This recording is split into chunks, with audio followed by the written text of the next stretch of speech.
where our greatest creations meet our deepest fears. Something went wrong, Seth. When you went through, something went wrong. You are about to go beyond that limit.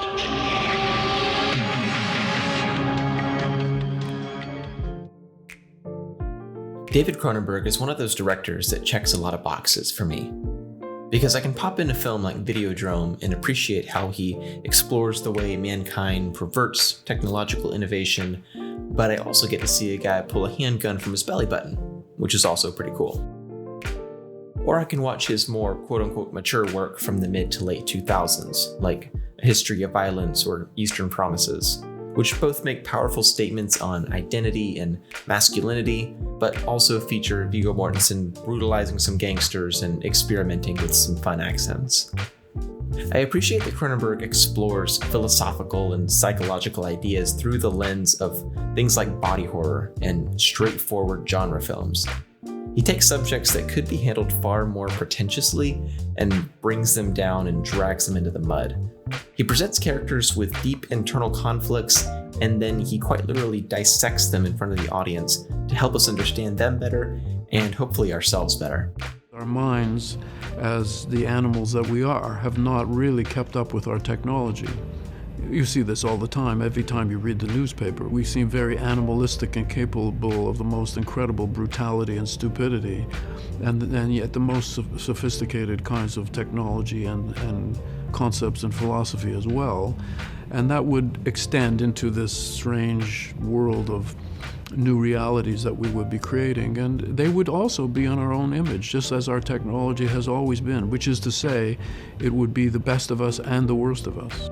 Long before Black Mirror explored the dangers of a technologically advanced society, there was Cronenberg. In a pre-artificial intelligence, pre-internet era, he anticipated a world where people exploited technology for sordid, selfish, obsessive means. What's interesting is that despite these reservations about technology, it's always been something that's fascinated Cronenberg. In fact, the technological complexities of filmmaking is what drew him to the craft in the first place. So what we see in his films is a world where technology has the potential to better mankind, but ultimately leads to only expose or exacerbate our own evil tendencies. This can be seen pretty clearly in films like Videodrome, but even his earliest works, such as Stereo and Crimes of the Future, touch on this theme. But I really think The Fly drives this idea home best. Even though at its core, The Fly is a pretty straightforward romance involving a messy love triangle. In this film, you have a love triangle, a guy and his girlfriend and her old boyfriend. Yeah. You take away the effects, the gore, the horror, you got a love story. You ever going to make one of those without the horrifying aspect? Well, this is a realistic story, I think.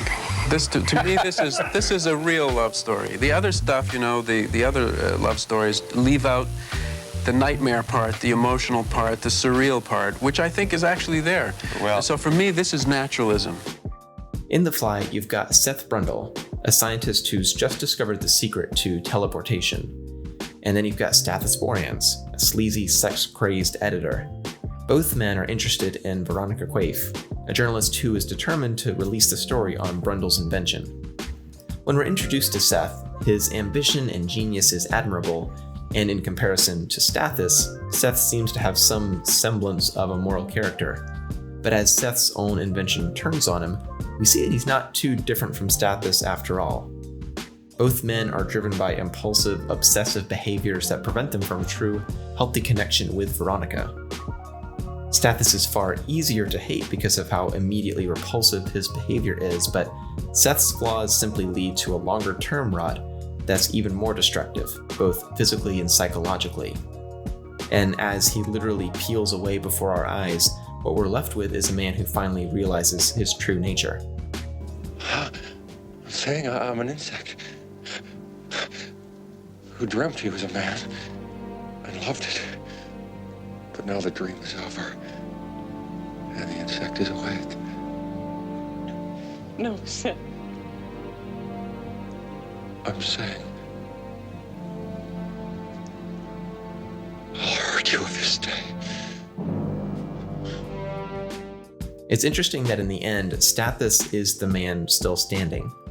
Obviously, this isn't an endorsement of his behavior, but it seems to be a poignant way of showing the truly destructive results of using technology as a crutch for our own moral failures. And this may seem like an overanalyzation of an 80s sci-fi horror flick, but these are recurring ideas woven throughout Cronenberg's filmography.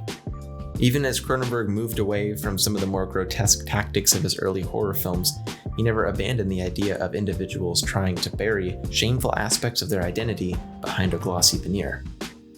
We see this more sexually in Crash, more psychologically in Spider, and more maternally in The Brood. Cronenberg's films are packed with meaty ideas, but with all the fat trimmed off. I was kind of surprised to find out that he hasn't directed a single film over 2 hours. He gives you ideas to chew on, gore that makes you spit it all back out, and he leaves before you have a chance to complain.